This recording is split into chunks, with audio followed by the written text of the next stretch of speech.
రామ్ చరణ్ గారి బర్త్‌డే వేడుక అభిమానుల సమక్షంలో చాలా ఘనంగా జరిగింది. హ్మ్. అక్కడ మీ స్పీచ్ ఇప్పుడు వైరల్‌గా మారింది. సోషల్ మీడియాలో నిహారిక కొణిదెల గారి స్పీచే ఇప్పుడు ట్రెండింగ్‌లో ఉంది. సార్. ఏంటంటే అసలు నిజంగా మీరక్కడ మాట్లాడిన విధానం నిజంగా అద్భుతం. చాలా మందికి థాంక్ యూ సార్. హృదయాలకు తాకిందది. అంటే చరణ్ యొక్క స్వభావం, చరణ్ ఒక స్త్రీలకిచ్చే గౌరవం అది మీరు మాట్లాడిన మాటల్లో తెలిసిపోయింది. ఏంటి మీకి అంటే అది ప్రిపేర్డ్ అంటే చాలామంది ప్రిపేర్డ్‌గా మాట్లాడారని కొంతమంది అనుకుంటారు. కొంతమంది హార్ట్‌ఫుల్‌గా అప్పటికప్పుడు యాహ్! స్పాంటేనియస్‌గా చరణ్ గారి గురించి ఆమె మనసులో ఉన్న అభిమానం అలా బయటపడిందని. నేను యాక్చువల్లీ ఆహ్, ఆహ్, లాస్ట్ మినిట్‌లో వెళ్ళాను సార్. నాకు హ్మ్. ఈ హ్మ్. ప్రమోషన్స్‌లో నేను టైం కుదరదేమో, మళ్ళీ ప్రామిస్ చేసి వెళ్ళకపోతే బాగోదని చెప్పి నేను చెప్తానండి లాస్ట్ మినిట్. సో, నేను అసల actually I was not supposed to be అంటే కానీ టైం దొరికింది హ్మ్. ప్రమోషన్స్ దీంట్లో. సో, వెళ్ళినప్పుడు నేను జస్ట్ ఆలోచిస్తున్నాను సార్. ఇప్పుడు as an actor Charan is a great actor. నేను ఏం చెప్తాను దాని గురించి? నేను ఎలా మాట్లాడగలుగుతాను? నేను చిన్నప్పటి నుంచి చూసిన మా అన్న గురించి నేను యెస్. మాట్లాడగలుగుతాను. అండ్ చూస్తాం కదా సార్ మనకి ఆహ్, మా అన్నల్ని, బాబాయిని, హ్మ్. పెదనాన్ని వీళ్ళని ఇష్టపడిన వాళ్ళు ఫ్యాన్స్, అభిమానులు అన్నీ వాళ్ళలాగా ఇప్పుడు డ్రెస్సింగ్ కళ్యాణ్ బాబాలాగా చేసుకుంటారు. లేకపోతే హెయిర్ స్టైల్ డ్యాడీ లాగా, లేకపోతే డాన్స్ డ్యాడీ లాగా, హెయిర్ స్టైల్ చరణ్ లాగా ఇట్లా చాలా మటుకు ఫాలో అవుతా ఉంటారు. But the one thing that I feel like you should really follow Charan అన్న విషయంలో ఈజ్ ఆడపిల్లల్ని ఎలా చూసుకుంటాడు అని సార్. అది నేను చిన్నప్పటి నుంచి ఐ హావ్ సీన్. ఆహ్, అది అందరిలోనూ ఉండదు సార్. అది అంటే ఇంకా చాలా చెప్పొచ్చు. అవును. 'చరణ్' గురించి నేను చెప్పాలంటే, అది చాలా క్లుప్తంగా నేను ఎండ్ చేశాను. ఎందుకంటే అవును. అక్కడ నేను కూర్చున్నప్పుడు కింద స్టేజ్ మీద అందరూ పెర్ఫార్మన్స్ చేస్తారు. చెప్పారు. నాకు అప్పుడే చెప్పారు ఎళ్లి మాట్లాడాల్సొస్తది. హ్మ్. నేను జస్ట్ ఫ్యాన్స్ తోటి ఇంటరాక్ట్ అయ్యి అవేవో ఇస్తున్నారు షీల్డ్స్ అవి ఇచ్చేసి రావాలనుకుని ఆహ్, మాట్లాడాలి అంటే అప్పుడు I just started thinking what is నాకేంటి Charan? What is Charan for me? అన్నట్టు ఆలోచిస్తుంటే అప్పుడు పక్కన మా అక్క ఉండింది, మా అత్త ఉండింది. అవును. సో, అలా ఐ డోంట్ నో. వాళ్ళందరూ క్లాప్స్ కొట్టేసారు మీరు ఐ జస్ట్ మాట్లాడింది. Got carried away sir. అంతే నేను ఆహ్, యాక్చువల్‌గా నేను ప్రిపేర్ అయితే సరిగ్గా అవును. మాట్లాడలేను సార్. అది ఆహ్, ప్రిపేర్ అయినా రాదు ఆ వర్డ్స్ అది. ఆ! ఒక అంటే యాక్ట్ చెయ్యొచ్చు. ప్రిపేర్ అయినా నేచురల్‌గా వచ్చినట్టు. బట్ నేను ప్రిపేర్ అయ్యాను అంటే నేను చెప్పేస్తాను సార్. నేను మా హ్మ్. కమిటీ గురువులు ప్రీ రిలీజ్ అప్పుడు ప్రాపర్‌గా ప్రిపేర్ అయ్యాను ఏం ఓకే. మాట్లాడాలో. బట్ ఇలాంటిది this was very on the spot, very emotional, very spontaneous. Okay. అంటే ఆ వర్డ్స్ అంటే ఇప్పుడు ఎవరైనా ఫోన్ చేసారా మీకు? అమ్మ చాలా చక్కగా మాట్లాడావు. ఆ! చాలా ఫోన్స్ వచ్చుంటాయి కదా! ఖచ్చితంగా. కొంతమంది. ఆ! కొంతమంది. అంటే ఇలాంటి విషయాల్లో ఆహ్, చరణ్‌ని ఫాలో అయ్యే, లేకపోతే చరణ్‌ని ఇష్టపడే అబ్బాయిలు చెప్పడం కన్నా అమ్మాయిలు చెప్పడం. ఆ అమ్మాయిలు చెప్తే ఇట్స్ కరెక్ట్‌గా హార్సెస్ మౌత్ నుంచి వచ్చినట్టు కదా! సో, నేను చూస్తున్నాను కదా సార్! మా అన్న ఎట్లా చూస్తారో ఆ ఇంట్లో అదే. ఆ అమ్మాయిని. He's too good. అంటే మీరు మాట్లాడిన స్పీచ్‌కి ఎక్కడో చదివా. అంటే సింపుల్‌గా నిహారిక గారు అందరూ చరణ్ గారి హెయిర్ స్టైలు, చరణ్ గారి డ్రెస్సింగ్ స్టైల్ ఫాలో అవుతుంటారు కదా! అలా కాదు. చరణ్ గారి లైఫ్ స్టైల్ ఫాలో అవ్వాలి. యాహ్! ఆహ్, అండ్ ఇట్స్ ఇది నాట్ ఈజీ. హ్మ్. It's not easy sir. హ్మ్. చరణ్‌లాగా. హ్మ్. 'పని రాక్షసుడు' సార్ అబ్బబ్బా! దెబ్బ తగిలిన తర్వాత అవును. నిన్న ఎళ్ళిపోయారు నేను షూటింగ్ సెట్‌కి. నాకు తెలియలేదు సార్. నాకు ఏదో ఇంటర్వ్యూలో తిరుపతిలో ఎక్కడో నేను చాలా చూసా. అక్కడెక్కడో ప్రెస్ సర్ప్రైజ్‌గా మీట్‌లో చెప్పారు. అవును. షాకింగ్‌గా నాకు ఐ డిడ్ంట్ ఈవెన్ రియలైజ్ అది నాకసల కుదురుగా చాలా ఉండలేదు. బ్లాంక్ అయిపోయారు మీరక్కడ. నేను చూసా మైక్ పట్టుకొని ఎవరు అంటే ఏంటిది అని నేను బ్లాంక్ అయిపోయారు. తర్వాత సర్లే ఓకే. లేదు పక్కన హ్మ్. శ్రీను చెప్తున్నాడు. లేదమ్మా పర్లేదు బానే ఉన్నారు అంటే ఆహ్, సరే ఓకే. ఇంక అనుదీప్ గారి గురించి ఏదో అడిగారు చెప్తున్నా. కానీ ఇక్కడ కమోషన్ స్టార్ట్ అయింది నా టీమ్‌లో. హ్మ్. So, I got very distracted. అసలు ఇదంతా కాదు మీరు మాట్లాడారు మాట్లాడండి. సో, నేను ఇంకా అప్పటికి నా ఫోన్ స్విచ్ ఆఫ్. సో, ఇంకా మా సిస్టర్‌ని ఎవరికో ఫోన్ చేసి అట్లా అయిపోయింది. ఫోన్ చేసి చరణ్‌తో మాట్లాడిన తర్వాత నేను కుదుటపడ్డా కొంచెం. హ్మ్. ఏం లేదు అన్నాడు. ఆ! ఓకే. మరి రెస్ట్ తీసుకోవచ్చారు నాన్న అంటే, ఆ! లేదమ్మా అదేంటి షూట్ ఉంది రేపు. ఆ! షూ గుడ్లు పెట్టుకొని షూట్‌కెళ్ళడం ఏంటి చరణ్ అంటే, ఈ సైడ్ లేదు లేదు. వి హావ్ టు రిలీజ్ కదా! షూట్ ఉంది. అమ్మో! నేను కదా అన్నా. నిన్న ఎళ్ళిపోయాడు షూటింగ్‌కి చరణ్ గారు. యాహ్! చూసాను నిన్న yeah! Sir. Shooting yeah! Sir. ఫాన్స్‌ని కలిసారు నిన్న షూటింగ్ సెట్‌లో ఫాన్స్ వచ్చి అందరూ కలిసారు. ఇట్స్ నాట్ అవును. ఈజీ సార్ బాబు. హ్మ్. ఎలా ఉంటుందసలు చరణ్ గారితో మీ బాండింగ్? అంటే ఒక అన్నయ్య చెల్లి బాండింగా? లేకపోతే ఫ్రెండ్‌గా ఉండి మిమ్మల్ని మోటివేట్ చేయటం ఇలాంటి? సార్ వాళ్ళు వాళ్ళు ఎక్స్‌పీరియన్స్ చేసిన లైఫ్‌కి వాళ్ళు కలిసే అంత పెద్ద పెద్ద మనుషులు, అంత అకంప్లిష్డ్ పీపుల్ తోటి చరణ్ యాక్చువల్‌గా వచ్చి అసలు నా కెరియర్ గురించి నేను ఇవి చేశానని చెప్పే అవసరం లేదు సార్. వాళ్ళెప్పుడు నాకు సపోర్ట్ చేస్తారని నాకు తెలుసు. వాళ్ళు చెప్పినా చెప్పకపోయినా నాకు తెలుసు. అంతే. As a sister, as a family member వాళ్ళు సపోర్ట్ చేస్తారని తెలుసు గానీ, నేను ఏ చిన్నది చేసినా ఫోన్ చేసి చాలా చేస్తున్నావు, నేను చూస్తున్నాను. నేనేం చేయాలి చెప్పు? నేనేమైనా హెల్ప్ చేయనా? నేను సపోర్ట్ ఆళ్ళ అవసరం లేకపోయినా చరణ్ చేస్తాడు సార్. That is Charan. హ్మ్. చిన్నవాళ్ళు, పెద్దవాళ్ళు వీళ్ళకి నేను చెప్పేంటి? ఈళ్ళకి మనం ఎందుకులే చెప్పాలి. అస్సలు లేదు సార్. చిన్నదైనా he'll call and he'll appreciate. Hmm. అది ఇంకోటేంటంటే, నీకేం తెలుసు? నువ్వు చిన్నదానివి అని ప్రతి ఇంట్లో చూస్తాం సార్. అవును. చిన్న పిల్లల మాటలు ఎవ్వరు సీరియస్‌గా తీసుకోరు. చిన్నప్పటి నుంచే చరణ్ నా మాటలు సీరియస్‌గా తీసుకున్నాడు సార్. ఓకే. హి రెస్పెక్ట్స్. అంటే తన ఏజ్‌కి అప్పుడు తనున్న దానికి ఇది చెప్తుంది నేను వింటాను అని. ఆహ్, అది ఐ డోంట్ నో సార్. ఇంకా అది డాడీ, మమ్మీ ఇంక చరణ్‌ని పెంచిన విధానం మా అక్కలు గూడా అంతే సార్ హ్మ్. నాకు అసల దే ఆర్ ఎప్పుడు పెదనాన్న పిల్లలు అట్లా లేదు మా ఇంట్లో. హ్మ్. నేను డాడీని గూడా డాడీ అని అవును. ఎందుకు డాడీ అనే పిలుస్తాను పిలుస్తారు. అంటే, అవును. చరణ్ వాళ్ళు పిలవడం స్టార్ట్ చేసినప్పుడు మా అన్న అలా పిలిచాడు. మా అన్నని చూసి నేను అవును. పిలిచా. సో,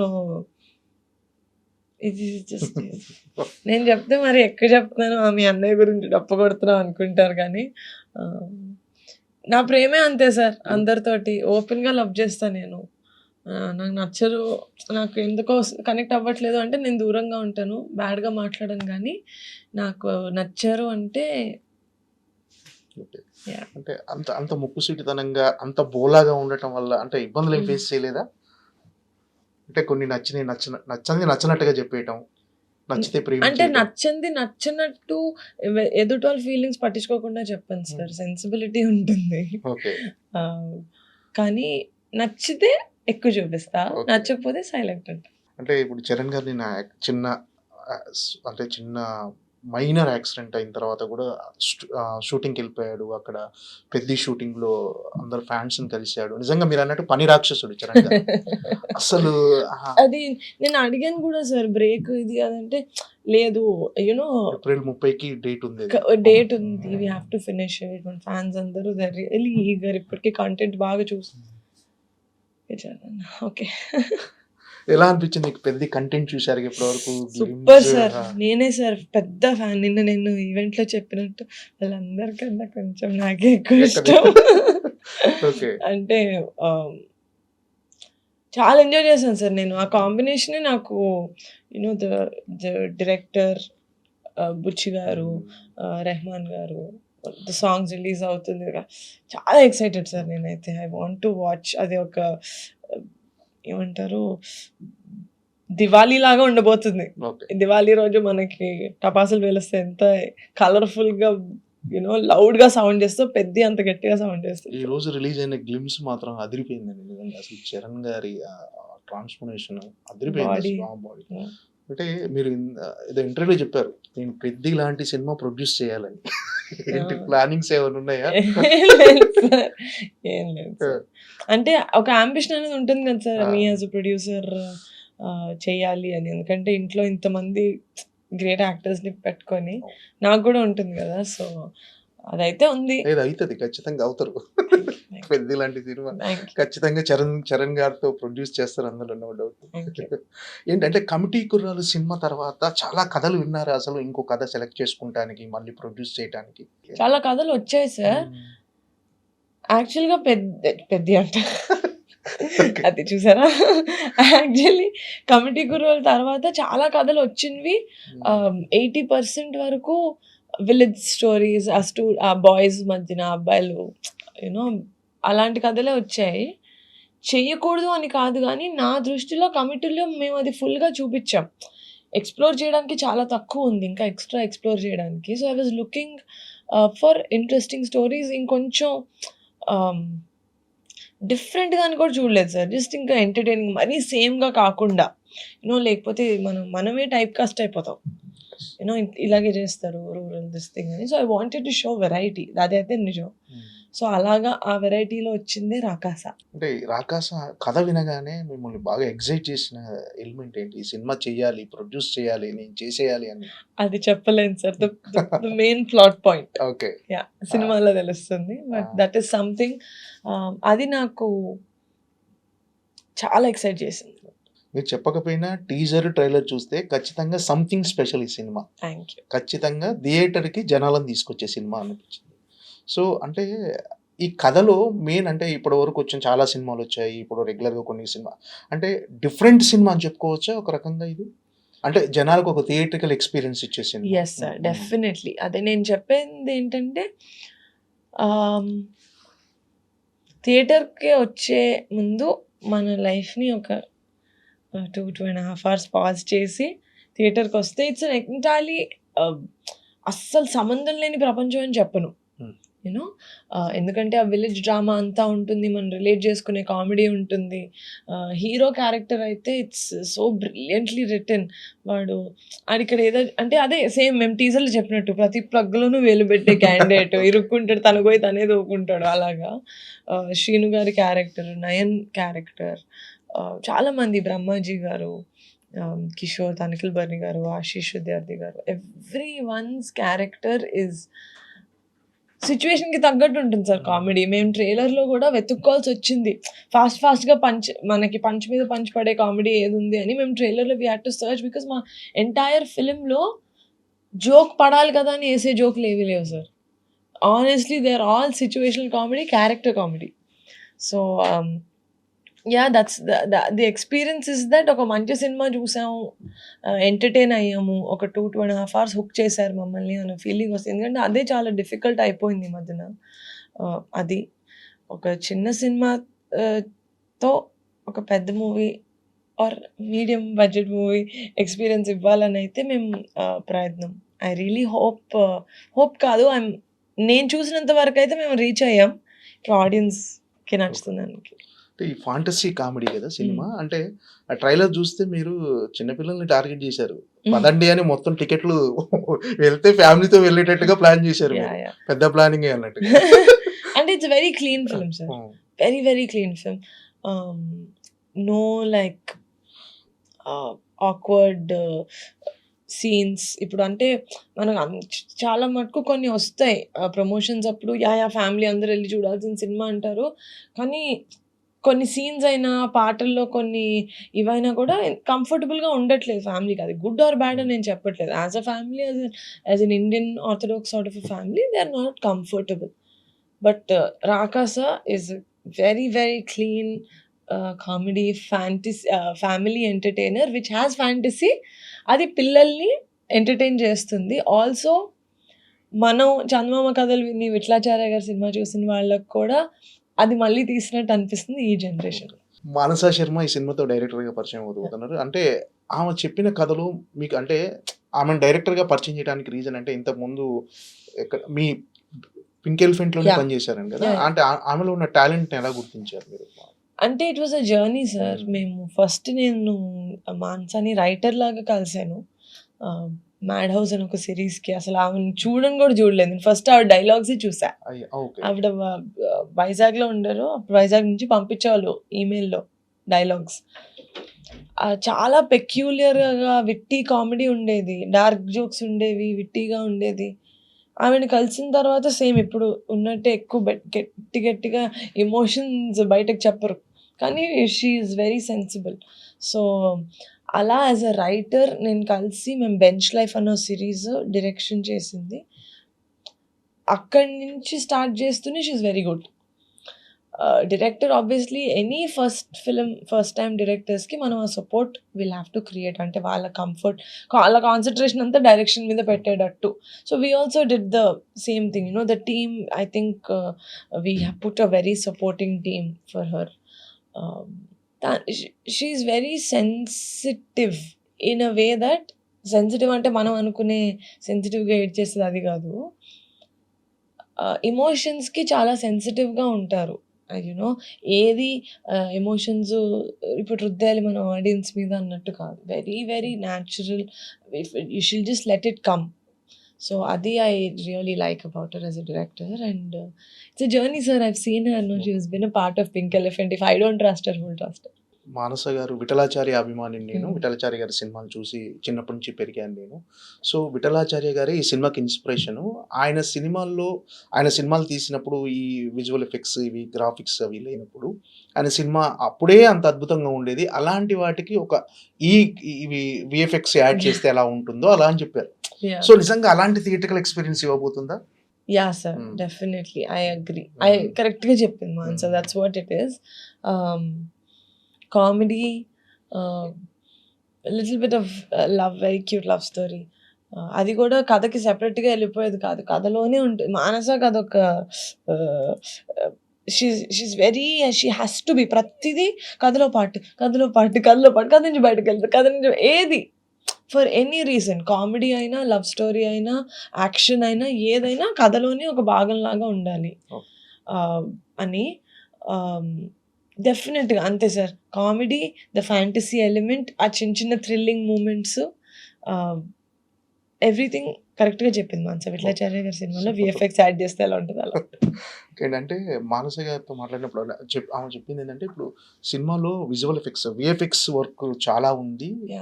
ఉన్నప్పుడు మరి ఎలా ప్లాన్ చేశారు? విఎఫ్ఎక్స్ వర్క్స్ సరిగా లేకపోతే ఏమాత్రం లేకపోతే రిజల్ట్లో డెఫినెట్గా డిఫరెన్స్ కనిపిస్తుంది అన్నప్పుడు ఆమె అన్నది ఏంటంటే ఫస్ట్ మేము సెకండ్ హాఫ్లో మా సినిమాలో ఎక్కువ విఎఫ్ఎక్స్ వర్క్ ఉందండి. సో ఫస్ట్ మేము సెకండ్ హాఫ్ షూట్ చేసి తర్వాత ఫస్ట్ హాఫ్ షూట్ చేసాము అని ఒక క్లారిటీగా చెప్పారు. నిజంగా అసలు ఆ ఐడియా ఎవరిది, అంటే ఈ ఆలోచన ఎవరిది అంటే ఈ ఆలోచన మీకు ఎలా వచ్చిందంటే మీకెందుకు రాలేదని సిగ్గుపడిన రీతిలో సెకండ్ హాఫ్ ఫస్ట్ షూట్ చేయటం ఏంటి అసలు? నిజంగా అది అంటే మంచి ప్లానింగ్. అంటే కథ పరంగా తను చెప్పినట్టే మాకు సెకండ్ హాఫ్లో 90% ఆఫ్ ద విఎఫ్ఎక్స్ మాకు సెకండ్ హాఫ్లోనే ఉన్నాయి. అండ్ మా VFX Murali garu from green gold, he's very very experienced. So ఆయన చెప్పారు, ఆయన కదా ఐ థింక్ ప్రతి VFX supervisor will tell one thing that విఎఫ్ఎక్స్లో 3 ఉంటాయి, అందులో మనం ఒకటే కంట్రోల్ చేయగలం. ఓకే, కాదు 2 కంట్రోల్, ఒకటి కంట్రోల్ చేయలేము, something like that. Okay, quality, money and time. So మేము నేను అన్నా సార్ నేను మనీ కంట్రోల్ చేద్దాం అనుకుంటున్నానండి, టైం ఇస్తానండి, క్వాలిటీ మీరు ఇచ్చేయండి అని. అయితే he's like okay fine, will do that. So ఆ విధంగా చూసుకుంటే టైం కావాలి సార్ విఎఫ్ఎక్స్కి. So we were like okay will do it, second హాఫ్లో ఉంది కాబట్టి అది షూట్ చేసేద్దాం ఫస్ట్. యాక్చువల్గా ఇట్ ఈస్ డిఫికల్ట్, ఎందుకంటే ఇమోషన్ వైజ్ యాక్టర్స్కి కూడా కొంచెం ఇవి చేసుకొని అవి చేసుకొని మనం ఇలా అలా షూట్ చేస్తాం కదా. బట్ మనకి విజువల్ ఎఫెక్ట్స్ మంచిగా కనపడాలని it was a call from the production that అది ఫస్ట్ చేద్దాం అని చెప్పి షూట్ చేసాం. ఇంకా ఫస్ట్ హాఫ్ ఇంకా హ్యాపీగా విలన్ సీక్వెన్సెస్ అన్ని షూట్ చేసుకున్నాం. టోటల్గా అవుట్పుట్ చూసుకున్నారు కదా, ఇప్పుడు ఎలా అనిపించింది? సాటిస్ఫైగా ఉన్నారు? Very happy sir, very happy. We are ఒక విఎఫ్ఎక్స్ ఉన్న ఒక ఫోక్లోర్ ఉన్న ఒక సినిమా చేస్తున్నాం కానీ లార్జర్ దెన్ లైఫ్ మూవీ చేయట్లేదు sir. It is something that you'll be like అరే చిన్నప్పటి నుంచి వింటా వచ్చాం కదా ఈ కథలు అన్నట్టు. సో అంటే ఆడియన్స్ ఏ మైండ్ సెట్ తో ప్రిపేర్ అయ్యి రావాలి సినిమాకి? అంటే మీరు అన్నట్టుగా ఎంటర్టైన్ అయ్యే మైండ్ సెట్ తోటి రండి సార్, ఎంటర్టైన్ చేస్తాం. బ్రేక్ ఉంటుంది ఇంటర్వెల్లో, బయటకు వెళ్ళండి, పాప్కార్న్ కొనుక్కోండి, రండి, సెకండ్ హాఫ్ చూడండి. What I can say is, actually అది ఇంటర్వ్యూలో చెప్పలేదు, ఇట్ ఫీల్స్ లైక్ ఒక టికెట్ సినిమాకి 2 టికెట్లు చూసినట్టు, ఒక టికెట్ డబ్బులకి 2 సినిమాలు. ఎందుకంటే the palette of the first half and the second half is very different. అది చెప్పగలుగుతాను. ఈ కథ చెప్పినప్పుడే అంటే ఫస్ట్ కమిటీ రోల్ సినిమా ఒక మినిమం బడ్జెట్ లో ఒక చిన్న సినిమా లాగా ఒక న్యాచురల్ సబ్జెక్ట్ చాలా మందికి కనెక్ట్ అయిపోయి అందరికి చిన్నప్పుడు వాళ్ళ లైఫ్ అంతా గుర్తొచ్చేసి అంత అందరి హృదయాలను అత్తుకుంది సినిమా. ఈ సినిమా కూడా అంటే చెప్పినప్పుడు మీకు బడ్జెట్ కనిపించిందా? ఈ బడ్జెట్ లో ఇది ఫినిష్ చేయాలి అంటే పేపర్ మీద పెట్టుకున్నారా బడ్జెట్? పేపర్ మీద నేను డెఫినెట్గా first when I listen to a story నేను యాజ్ అన్ ఆడియన్సే వింటాను సార్, నాకు నచ్చుతుందా అని నేను చూస్తానా అని. అది యాజ్ అ పర్సన్ నేను అది నమ్ముతానా అంటే ఆ క్యారెక్టర్స్ చేసేది కరెక్టా కాదా అది కాదు. As a film is for entertainment, అది నేను ఎంటర్టైన్ అవుతున్నానా లేదా అని చూసుకుంటాను. దాని తర్వాత all this business as a business ఇది మనం ఎంత పెట్టగలుగుతాం, ఎంత పెడితే స్మార్ట్ యూనో ఎంతవరకు మనం అమ్మి ఇలాంటి మంచి సినిమాని ఆడియన్స్ దాకా తీసుకెళ్ళగలుగుతాం, పబ్లిసిటీ ఎంత చేయాలి అదంతా it's second, it come second. First కథలాగా ఇస్ ఇట్ నాకు నచ్చుతుందా అని, దాని తర్వాత కమర్షియల్ వైబిలిటీ అంతా తర్వాత వస్తుంది. సో కథ నచ్చింది కాబట్టి ఓకే, ఏం చేద్దాం ఇప్పుడు, ఎక్కువ పెట్టద్దు అని చూసి ఈ ఫిల్మ్కి ఎంత కావాలో అంత పెట్టామని నా feeling sir. We did not go over budget, ఏదో ఎక్స్ట్రా స్పెండ్ చేసి మా దగ్గర ఇన్ని డబ్బులు ఉన్నాయి లేకపోతే మాకు ఇంత విఎఫ్ఎక్స్ ఉన్నాయని చూపించుకోవడం లేదు sir. Cinema is not for show off.